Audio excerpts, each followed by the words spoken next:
柔软又拉丝的面包卷，自己在家做也很简单，不用机器，免揉模，5分钟就揉好面团了，人人都可以做到。一起做起来吧。先准备180克清水，加25克糖，喜甜的话可以加到40克，再加3克高糖酵母粉，20克奶粉，搅拌均匀。倒进去260克面包粉，面粉的选择也关系到面包的口感哦。搅拌成面絮。面团吸水之后，再加2克盐，20克油。下手揉面，没有干面粉就行了。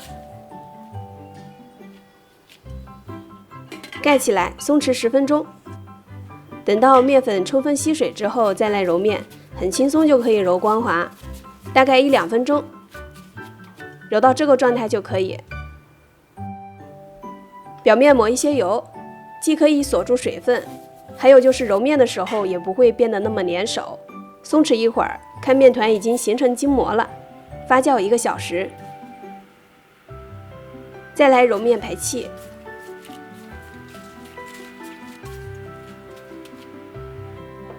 再松弛15分钟，松弛过的面团更容易擀开。擀成一个长方形的面片，大概36厘米长。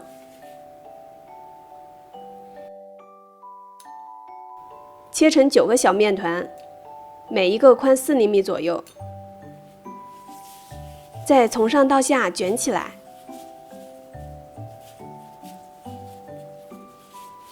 底部捏紧，避免散开了。这样一个面包卷就做好啦。放在不粘烤盘里，2次发酵30分钟。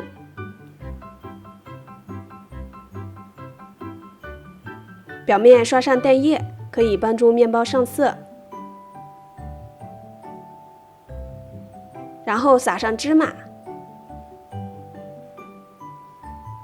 烤箱提前预热，180度烤15到20分钟。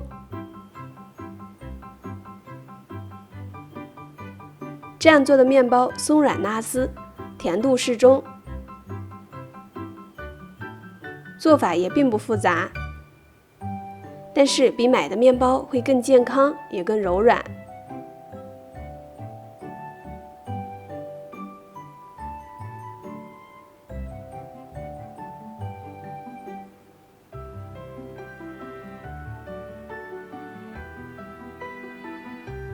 我是香香，下期美食更精彩，期待您的订阅和关注，拜拜。